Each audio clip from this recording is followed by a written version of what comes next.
What would happen in your life if you were full of gratitude and gratefulness every single day and you just trained yourself where it came naturally? Aaron Hendon, I think that today you can help share ways someone could make that happen. Aaron, let's jump straight in. Can you Yeah. tell us what is the power of gratitude? Well, on one hand, it's obvious.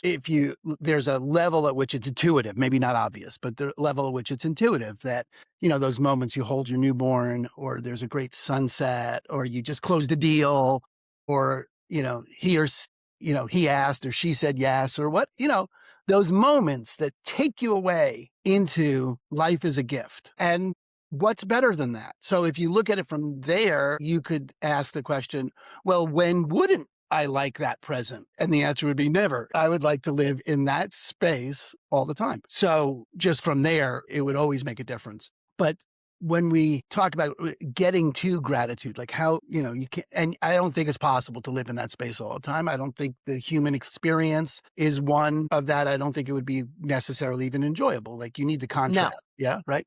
Well, it would get numbed Yeah. down. It would That's right. turn into nothingness. It would turn into nothingness. But the question that I'm really interested in is, okay, well, how do I get in that state when I want to, like on demand? Because I'm only going to have so many kids. I don't get to see the sunset every day. It's not, how do I achieve a space of that kind of gratitude? And so let's just define the word for a second too, because I think it's important to I like getting clear about definitions. Gratitude, in my experience, is when you appreciating something as a gift. When you look at whatever you have as a gift, that's gratitude. See, appreciation is different. Appreciation is wonderful, but you're not quite getting it as a gift. Right. I had this insight. I was at the Dale Chihuly Museum. I live in Seattle, and Dale Chihuly is a Yes. glass, Amazing artist. yeah, the glass artist. If any of the listeners have ever seen the Bellagio, the big ceiling, Mhm. it's unbelievable. And I had never been to the museum. I'd lived here 20 years and I'd never gone to see the museum. Like I'm from New York and I've been to the Statue of Liberty once. And I went and it's radical. It's like I was just blown back with appreciation for this man's skill, his work, his aesthetic, the grace, the beauty that he brought to the planet. But it showed up as pure appreciation. Like I value that in my life. But that's different than I appreciate it as a gift. There's a subtle shift. So when you appreciate something as a gift, that's gratitude. And I love working with people to find how can you find gratitude when things get messed up, when things aren't working, when things get wonky, you lose the deal, or she says no, or, the kid's crying and you haven't slept in 2 days. Right. Right. All the different aspects of life, right? And the tools that we have to do that generally start and stop with a gratitude journal. That's the path. And I find those to be at best ineffective and at worst detrimental in my experience, that I'm just going to list out things I'm grateful for and pretend it's going to do something for me. So that, Okay. yeah, like my car, my wife, okay, now what? Now I still have the kid crying. What am I going to do? Like, how do I get this? So my whole path has been toward mindfulness and toward meditation, towards slowing down and being with whatever's not working. And then there's a whole, I don't know, I could just dive into the methodology there I if mean, you, it's really fascinating to me. And I can see that you have developed these strategies where you're looking for things that are going to actually allow someone to have more peace in their life and the Mhm, ability to calm themselves, readjust, mhm. tap into Yeah, gratitude, tap into and is then good. move forward. Right. That's right. So this sounds very appealing Yeah, to me. I'm sure it sounds appealing to anyone listening. And ultimately, so I led because everyone loves the gratitude word, right, and you said there's the right. journals, all of that. That's a great hot take. I want to ask you more about that a Yeah, little I bit just think later. it's like, yeah, sure. But as you peeled it back, you were sharing with us that it really comes down to mindfulness and meditation, right? Yeah, I slowing would down. love for you to share that. So share more of that. How do we get there? Well, okay. So the thing about the gratitude journal for me that, Hmm. taking that apart, that hot take, when we pretend we're grateful when we're not, like that's the culture. Yeah. Toxic positivity, the Instagram, just be grateful. I need one more coffee mug that says be grateful. Like I need a hole in Right. the head, I know it's not useful. For me, the metaphor is putting icing on dog poop and pretending it tastes like cake. Right. It's not. You got to deal with the poop.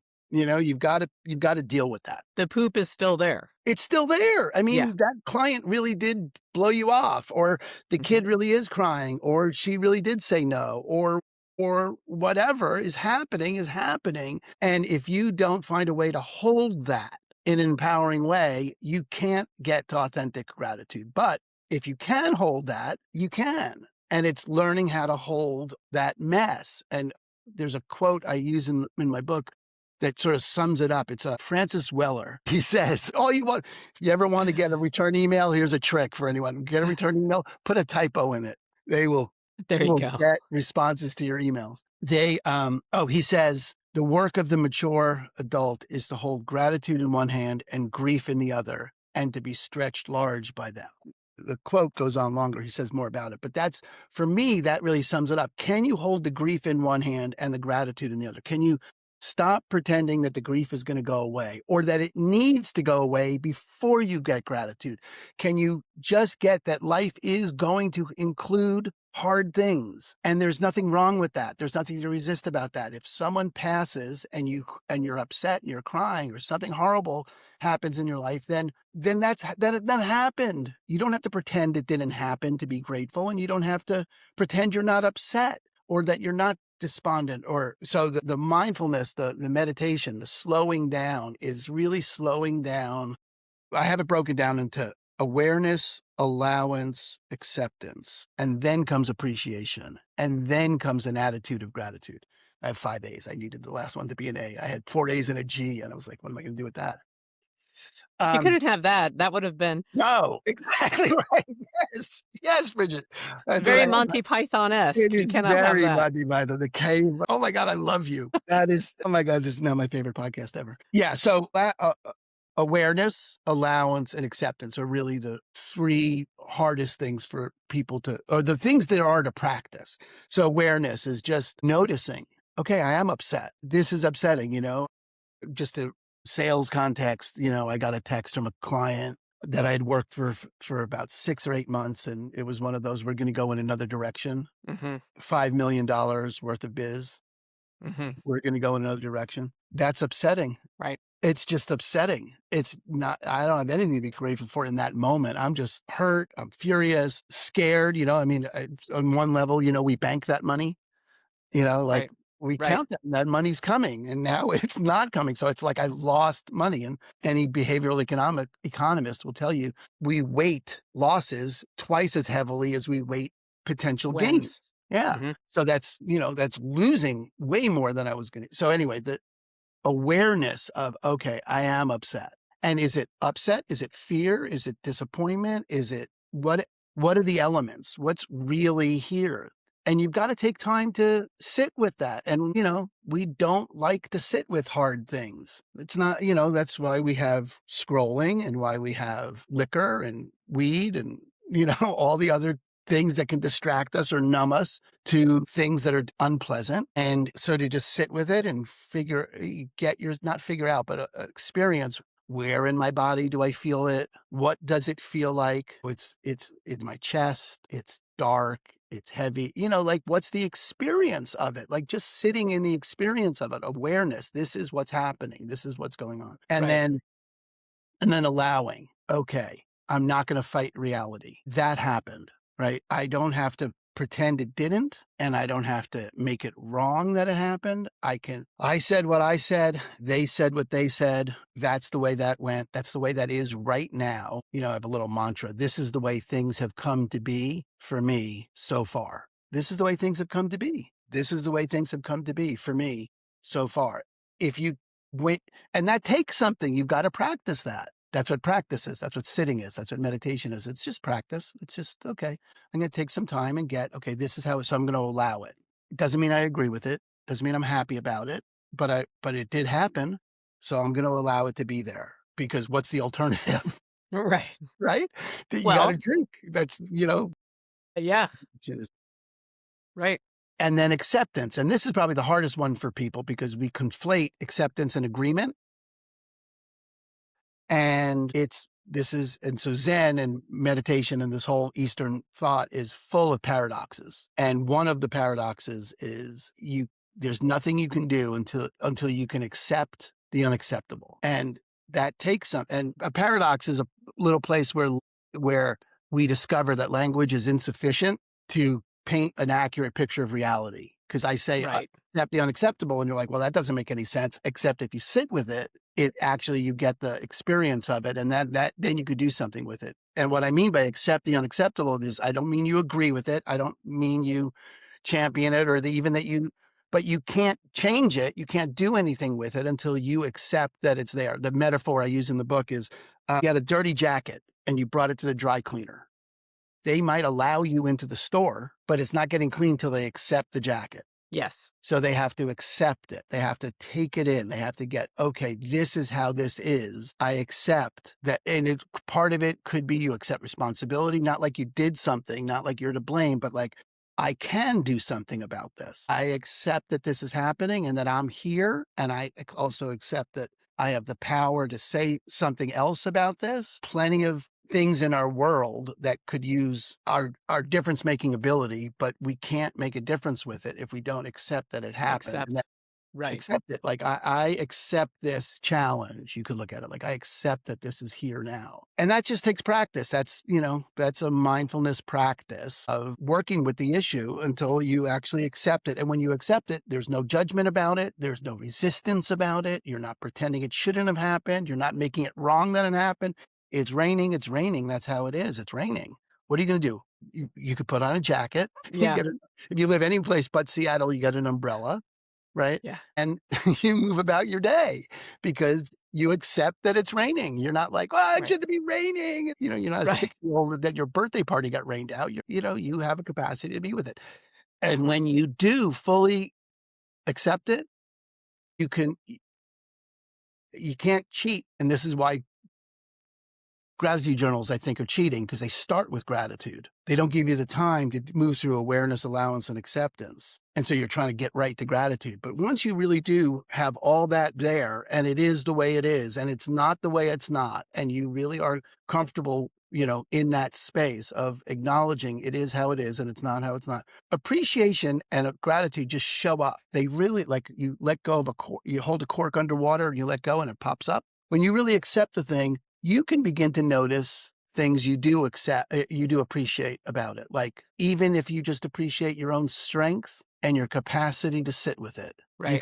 you can really appreciate how strong you are, that you have survived this and you will survive this. And you can then begin to notice, and I have a wife that is my best friend, and I appreciate that about my life. And now you can really get on a little rampage. I don't know if you do any woo-woo Esther Hicks, Abraham Hicks kind Oh, of stuff. yes, I do. Yes, I do. You Yeah. can get yourself on a little rampage for this, right?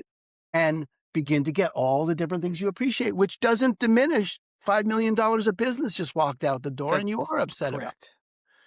But you now have some choice about where you put your focus. And now you can start to look at what you appreciate, what you learned. And then you could start looking for, okay, well, where's the gift? Is there a gift in this? And you I can could, see that pathway. yeah. Yeah, And that's the pathway. And when I teach people this, like I put this into a program, a 9-week little course that I put together about this. And I put my agents, I have a team of agents. My day job is a managing broker. And I put my agents through it and they had 160% increase in sales. We had 86% increase in agent retention, 50% increase in referrals because they weren't trying to make something happen. They weren't trying to force sales. They weren't trying to compensate for things they were upset about. There's all kinds of benefits, ancillary benefits that happen when you are centered and grounded and when things get wonky.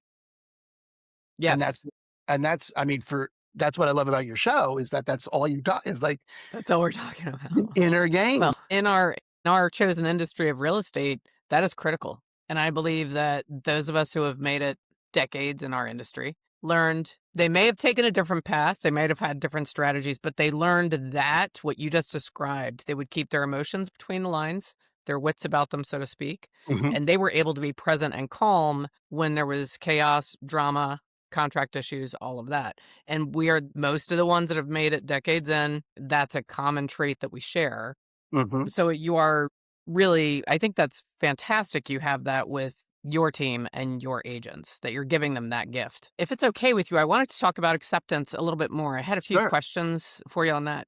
So, one of the things that I love about acceptance, so for me, I feel like when you accept it, you're actually allowing yourself to have some control. Yes. When you accept it, you make yourself, no pun intended, an agent of change. When you Absolutely. accept it, then you could actually make something different. Whereas 100%. if you don't accept, what's the alternative? It's deflection, blame, black and white thinking. They're wrong. I'm right. I'm the victim. They hurt me. How could they take that 5 million out the door? Then there's no power in that. If there's an evil villain and you're the poor victim and you're cowering in the corner, you can't, You can't well, do anything about it. enjoy sitting there, call in the violinist and get a blanket. Do you is that another benefit of the I acceptance? mean, it 100%. I mean, that's exactly what you said it. You said exactly what I'm trying to say and said it better. So you have no say about it when you resist it. You're holding it at arm's length. You're like, I don't accept that. I'm a, it's insane. I mean, if you think about it like that, like, what are you talking about? And we know people like that. I mean, first of all, those are the agents or even the salespeople or anyone in life that just burns out, Right, right?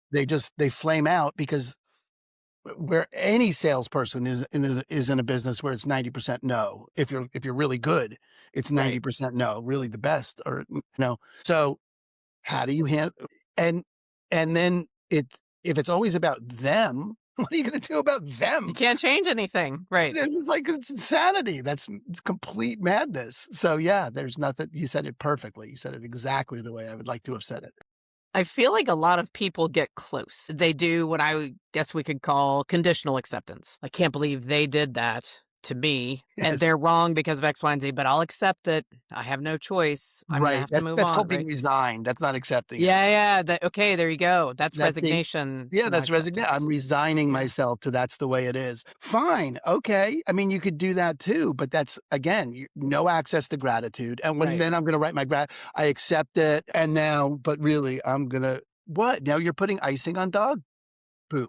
Dog advocate. That's Right. what you're doing. I mean, you haven't dealt with, no, that dog poop needs a bag and it needs to be picked up and put Right. somewhere. You know, it Yes. you're just still not gonna be happy when you step in it. So let's move it. Let's have you have Right. some say about the situation because you always have a say about your inner game. You always have Yes. a say about your relationship to it. And Right. you, in fact, never have a say about what they do. Yeah. And, and so what Bridget, you said something I thought was really, when you said that, I thought it was really brilliant. And it made me think of, the agents that have made it or the salespeople that made it or the professionals in any context that have made it. The Buddhists and the Navy SEALs have a similarity, which is always intriguing to me. Like, okay, those are really two different groups of people. Right. But they say that you don't rise to the occasion, you sink to the level of your preparation. And the people that make it have prepared themselves. And in a very real, not woo-woo way, meditation is mental preparation. I mean, there's 2,500 years of practice, but then the last 70 years have been Mayo Clinic, Harvard, MIT, case study after case study after case study about how meditation changes the brain, the way resistance training changes your muscles or cardiovascular training changes your physical health in that way, diet, that you shrink your amygdala and you grow your prefrontal cortex. You shrink your fight, flight, or freeze, and you grow your rational thinking part of your brain. You become more rational, less reactive, more responsive, less reactive. 10 minutes a day of meditation will do that. And there's very little frame for that in our hustle culture, in our Correct. getting that done. If you saw someone jogging in the 60s, you would think, oh, they're running from someone. They're being Right. chased because there was no Right. frame for cardiovascular health and being improved by exercise like that. In the 70s, if you're my age, you would see someone lifting weights, you'd think they wanted to be Charles Atlas, right? Right. Right. More younger people would think they want to be Arnold Schwarzenegger. But there's no frame for resistance. Now everyone does those. Yoga is another good one. Hippies, gurus, Mhm. mountains, right? Now everyone does, every street corner has a yoga studio Right. because there's a frame for that everyone can use it. And meditation, I find at best lives like flossing. Like, good idea. It's a good idea. I agree with you. I'll I'll do it do that about every 9 weeks. exactly right before I go to the dentist. I'll floss, but you never miss brushing your teeth. Right. And ever, twice a day, and you don't miss it. Right. And you had to get trained to do it. You didn't do it as a kid, and your parents trained you to do it, and now you don't ever not do it. Right. And you don't think because I have to do it every day, dental hygiene doesn't work. Right. You don't think, oh, I brushed my teeth. I just brushed my teeth this morning. Why am I doing it Why do I have to again? brush them again? You would never think that. And meditation is exactly like that. You just do it every day and you don't think about it and you don't even measure it. You're not like, well, what's my gum height now? Right. Yeah. Like, oh, is brushing working? You just brush. You just do your teeth. You just sit for 10 minutes. And that's all it takes is you just sit for 10 minutes and meditate. And So you okay. prepare your brain for things that happen because, as the Buddha said, happens. And that's the way that is. So I that's am all we're doing. sure there's someone listening to you and I right now, and they're saying, "Oh, yeah, I've tried that. I tried meditating. It didn't Yeah. work for me. I couldn't do it. You know what? Yeah, I did a guided app, but that didn't work." Yes. Okay, so you already know, right? I So, do know. So here, Aaron, I I gotta I want you gotta to speak to them particularly. yes, Anyone who feels as if totally. they can't do it and it works for Alright, here's my everyone TED Talk. else, but not me. Yeah. Yeah, first of all, again, definitions, right? I did a silent retreat last year, days. In North Carolina? No, no, here on the West Coast Okay, gotcha. in Washington, but same, I'm sure. 10 days silent, 10 hours a day meditating. Now, if I say that, right, the image that comes to your mind is what? What am I doing when I say I You're meditate? sitting lotus style, no Yeah, expression. exactly. Um, Right. That's right. That is what that looked like. So that's good that you saw that. But when I say meditate 10 minutes a day, that's what you think I mean. You think all right. meditation looks like that. People think it means emptying the mind, sitting cross-legged, serenely, maybe In some an orange incense robe. in an orange robe. Okay. No, that's not what I mean. Yes, that you could look like that, but that's not what it has to look like. And that's not what I do every day. So meditation is, first of all, the objections, right? My mind moves too much. And this is why the apps don't work for to introduce meditation. You can't learn it from an app. You can use the app after you've developed a little bit of prowess and a little bit of skill. But until you've gotten some under your belt, you should get a teacher, someone you can talk to about how's it going. And they're free meditation classes in every Yes. city in the country. Absolutely. And I do my meditation classes for free. Every 9 weeks, I run a new cohort for anyone who's interested. It's always That's available. fantastic. Yeah, Yeah. because a lot of reasons why it's free, but just go back to what meditation is. So my mind moves too much. Okay. There is nobody of those 10 hours a day that I meditated. There might be 5 minutes an hour where there was no thought, maybe. And I'm fairly, decent at it, like I've practiced and nobody has an empty mind. Nobody, Dalai Lama, no one, no human beings, minds wander. That's what they do. So you don't have, if your mind wanders, that's not evidence that you can't meditate. That's evidence that you can.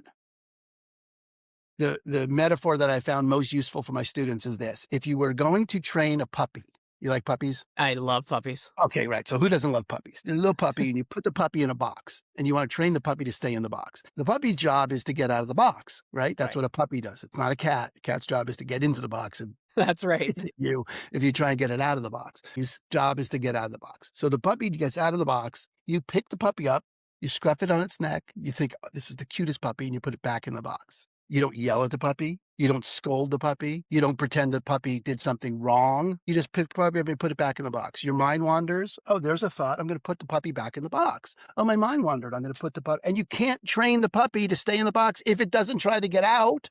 Right. That's right. You're not training it if it doesn't try and leave. So all you're doing in meditation is the consistent for 10 minutes, and you probably have to do it every other breath. You might hold it for a breath, and then the puppy gets out, then you're down making a shopping list, and you go, "Oh, hi, little puppy," and you put it back in the box, and then you take another breath, and then it's like you win an argument that you had on the internet with that guy 3 weeks ago, and you're 5 minutes into that argument, and you're like, "Oh, I should have said, look, I noticed the puppy's out of the box, and it Out of got the all the box, yeah. way out. I'm gonna go grab and put it back," and you keep doing it, and that's all there. That's meditation, putting the puppy back in the box. Now, here's the benefit of putting the puppy back in the box. When you train a puppy, do you know what you get when you train a puppy? You get a really good dog. Yes. You do. You get a trained Yes, you doggy. do. You get a dog that will fetch. I am looking at one that is, as always, to my right while I'm working, laying on her bed. Yeah. And it's your best friend. Yes. How many people consider their brain their best friend? Nobody. They all have squirrel. They all have a That's right. feral. They have an untrained dog. They've never trained their brain. But your dog is completely happy. It loves being trained doggy. It just wants to help. Yes. It just loves it. And your brain would love it if you trained it. But you don't get to like pretend that the dog's the problem if you didn't train it. Right. It just never got trained, and you can just keep training your brain. And the great thing is, it doesn't matter. It doesn't have to be a puppy. Neuroplasticity, the neuroscience about this is perfectly clear that at any age, your brain is trainable. Correct. And that's the game. Was we're just training our brain to be our best friend, and 10 minutes a day. It's not some radical shit. And meditation could look like I'm sitting with my morning coffee, and it's quiet. And I'm noticing the warmth of the coffee in the cup and the weight of the cup. And I can smell this great aroma, and I see the steam rising off it, and it catches the light in my kitchen just right. And then I start making a list, and I come back to the coffee and I taste it, and it's a little bitter, but there's a little sweet. And then I start thinking about that argument with the guy on the internet, and I come back to the coffee. And you do that every day. That's meditation.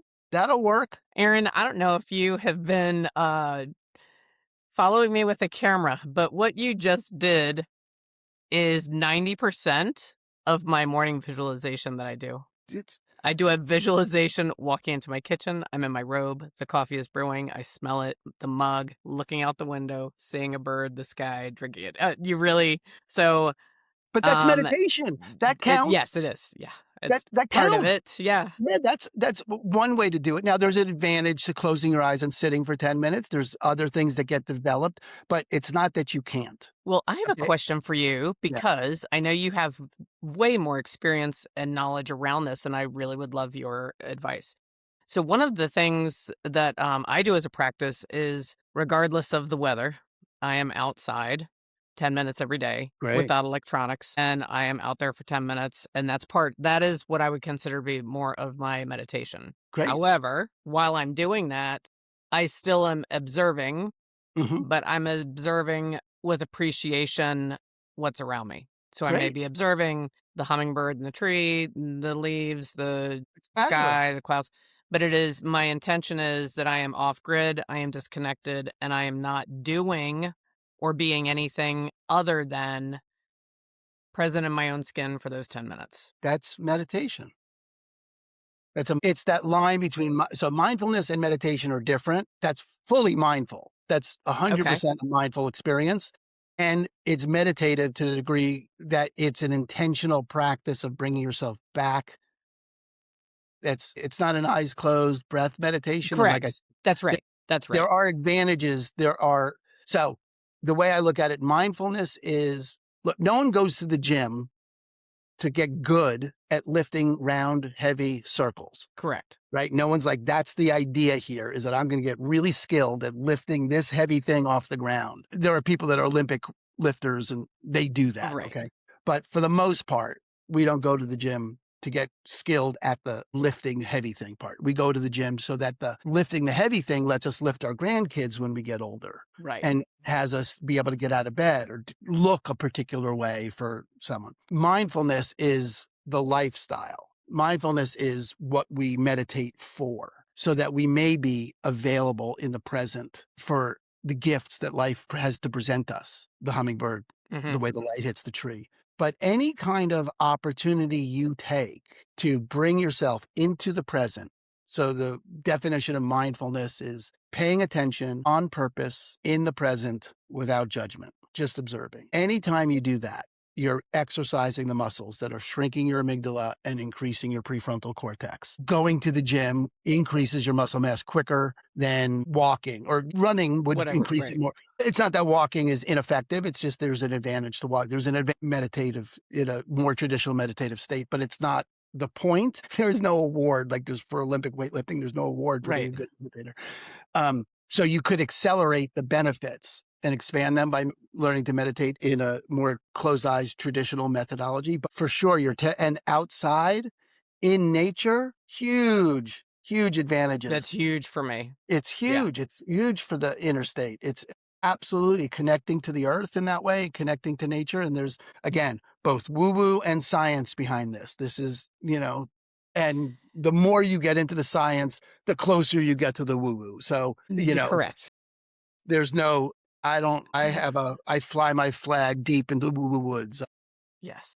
I'm all about it. And there's decades of neuroscience to back up what has been disparaged as woo woo. Yes, So any there way you is. want to slice it, any way you want to slice it is fine. But yes, that's meditation. I would call that meditation. Yeah, good. Or as you said, and I loved that differentiation of the mindfulness. That's maybe a mindfulness Yes, it's for sure a meditation. mindfulness practice. No one would argue that Right. that's a mindfulness Right. practice, and very useful, you know. So And it's how is this how is this different from prayer? it's a great question. I love that question. Okay, in my view, prayer is you're speaking to God, and whatever label you want to put on God, you could put, but whatever you want to call God. Prayer is speaking to God. Meditation is listening. So that's the difference. When you're walking and you're noticing the hummingbird, you're listening. Your walk is 10 minutes of listening. Now you walk out of in your kitchen with the coffee with an intention, Right. visualizing something. Now you're asking. And Right. those are two sides of the same coin. It's not one's better than the other. It's just there's different kinds of prayers. There's different kinds of asking. One of the meditations, most useful meditations and most challenging for some people is what's called a metta meditation. It's a loving kindness meditation so there's breath awareness, the kind of meditation that you Right. think of where I'm just going to notice the things. I'm going to be a pure observer. And those are completely useful and fabulous. And there's a metta meditation, other meditations too, but metta meditation is one of the foundational cores of Buddhism, and one of the foundational cores of a meditative practice is intentionally generating loving kindness. So you're not observing as much as you are inclining the mind in a direction. You're sending, and it's a prayer in a way. It's not a prayer in the way where I'm asking an outside force to deliver to me something. It's a prayer in that I am creating I'm the source of loving kindness. And there's two places where people find that challenging, because there's a couple of stages of the meditation, but one of them is sending loving kindness to ourselves. And we're terrible at that. We are terrible at that. Terrible at that. I have a really good metaphor for that. And this is also, I would say to people that can't learn to meditate, and this is why the apps don't work for learning to meditate, or don't work as well. I don't want to disparage the apps. Yeah. Right. Thank God it's moving in the direction of cardiovascular resistance training and yoga, Yes. getting more mainstream. Yes. So God bless the apps. But do you have kids? I do. Okay. Did you ever teach them to walk? I did. Yeah. We did. Right. And I promise you, it went like this.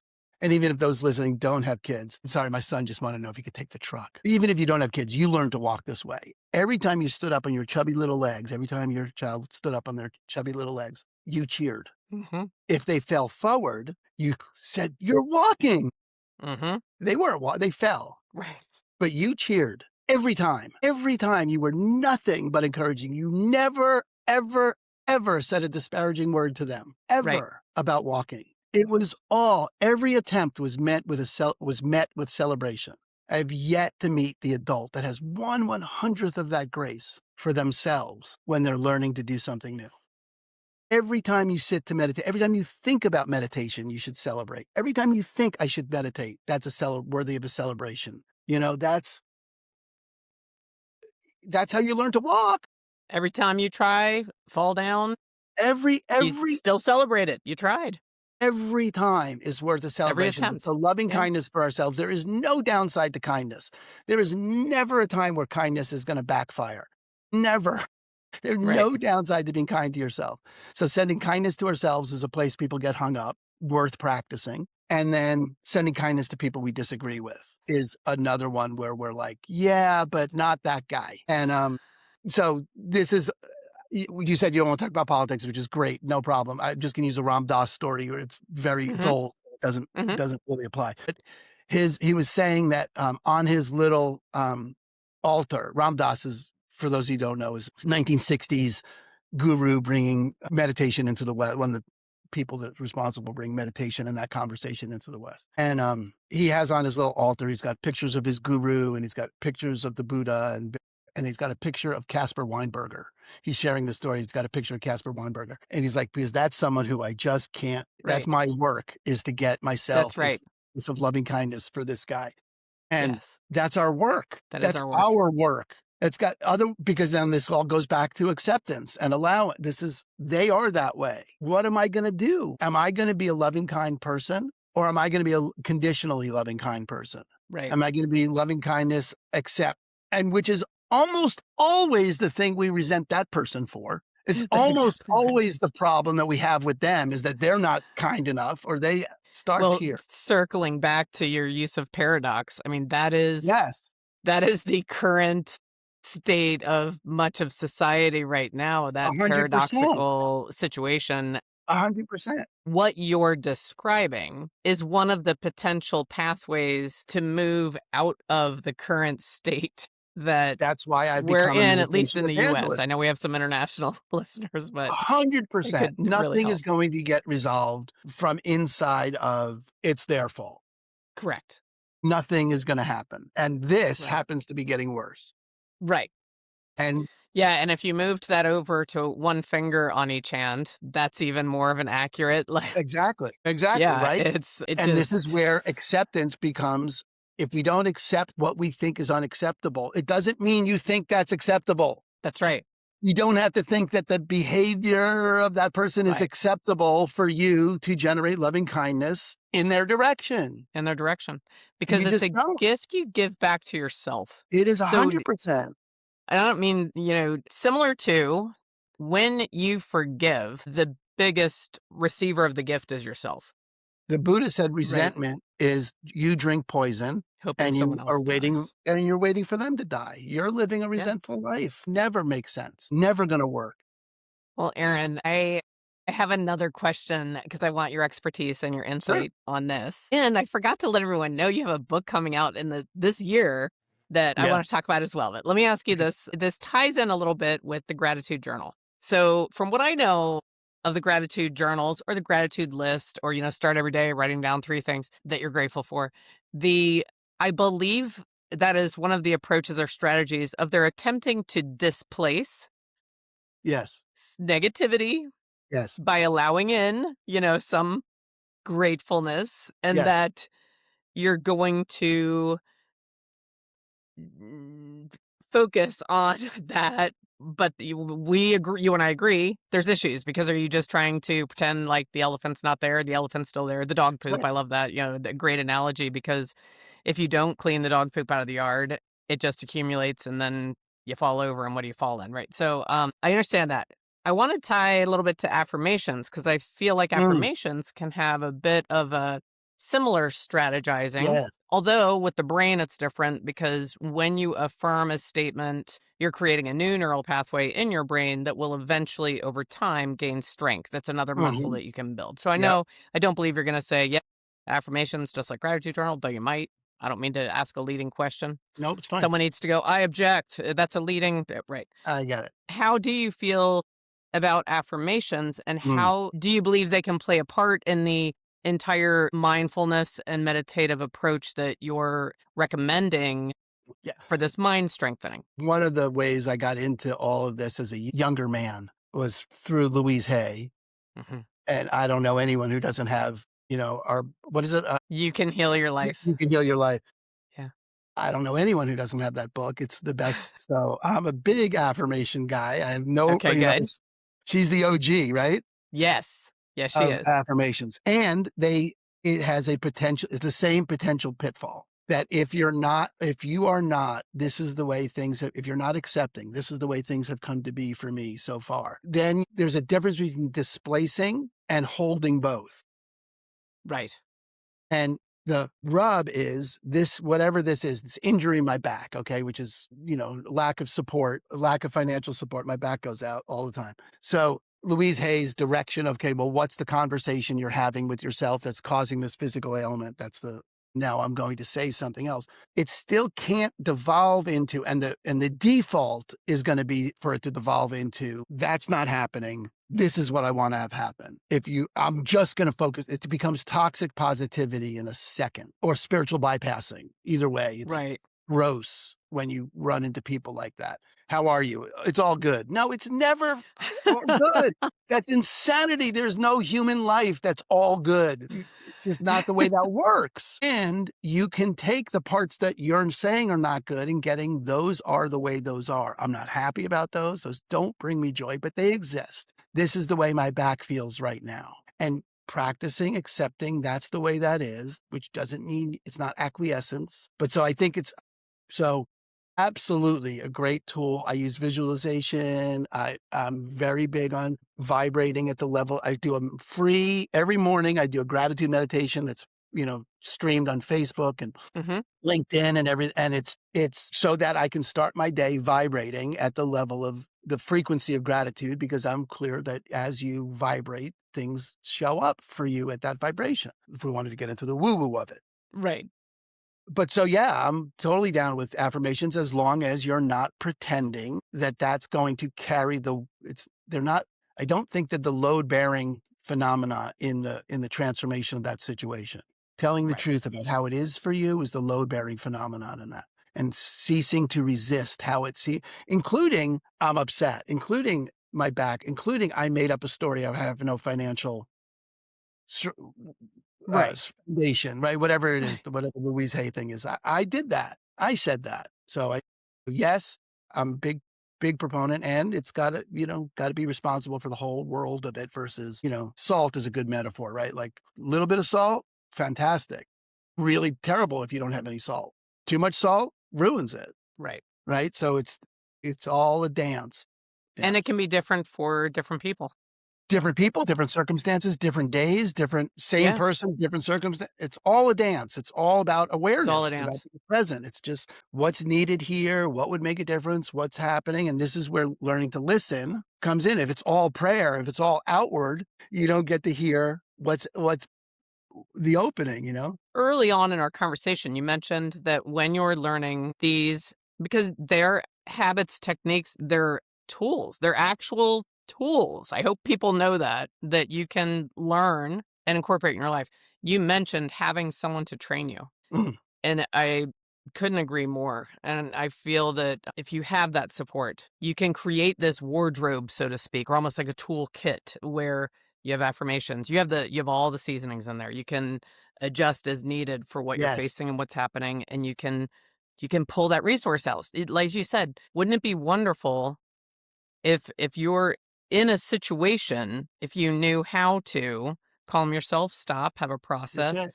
and pull out of yourself the strength that's in there, it's in there in all of us, and then bring it out. So I think one of the tools people could use is coming up upon the release of your next book, because I just love the title of this. I cannot wait.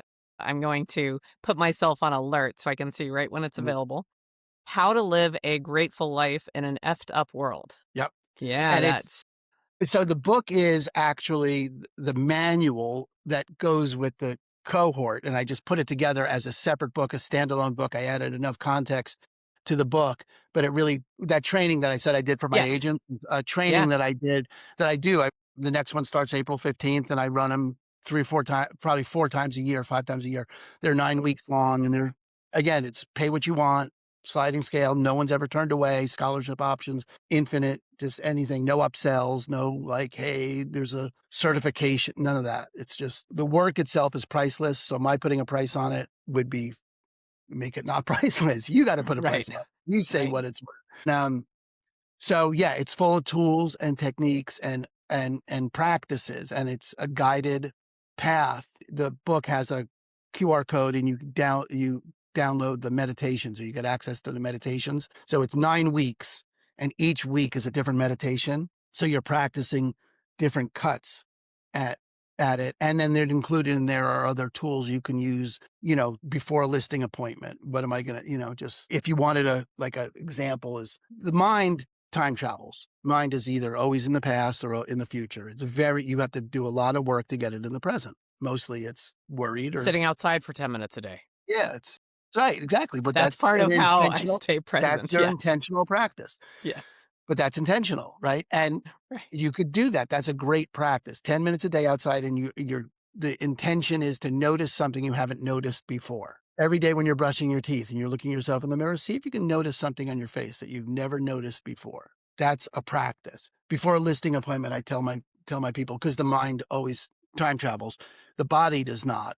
Your body is always in the present. And if you can just ask the question to yourself with curiosity, like actually looking for it, what do my feet feel like on the ground right now? And you're not looking for the label, they feel hard or hot or cold. No, you're just tuning into the sensation of your feet on the ground. This is what my feet feel like on the ground. You're now present. This is what it is to be you in this moment. And in that moment, and then you can go, okay, now what's my intention for this meeting? And anyway, the book and the course are full of practices like that, just produce unbelievably wonderful results for people when they get into it. Well, the thing that I love about it as well, and you gave such a great example of going into a big business meeting or a listing appointment, but guess what? You can use this before you go into your parent-teacher conference. You Before can you use this before from you the go car into into the Thanksgiving house. dinner at your in-laws' house. But just how many people are, when they're at dinner with their family, are still at work? Yeah. Before you leave the Whew, car, especially in our industry. right? Box Yeah. breathe. 4 seconds in, hold for 4 seconds, 4 seconds out, hold for 4 seconds, 4 seconds in. Do that 4 times. That's almost a minute. Just 4 seconds. It's a Navy SEAL technique to slow your roll. Yeah. That way you leave what's there in the car, and now you're walking into your family. Was on another podcast, there were managers, the number one thing that their employees want, and the number one thing your family wants is more time. And there's no more time. That's not happening. But they don't want more time. They want more of you with the time they have with you. So when you're home, be home. Just be with your family. It's not about having more hours with them while you're on the phone cutting deals. Right. No one needs that, but just be there with them. So those are all available in the practices. Well, Aaron, I could talk to you for easily another hour. Thank you so much for everything you've shared. I am so looking forward to getting how to live a grateful life in an effed up world. I would like to extend an invitation. I'd love for you to come and be a guest again. I would love that. I have more questions I would I like to can't ask wait. you about this. Anytime.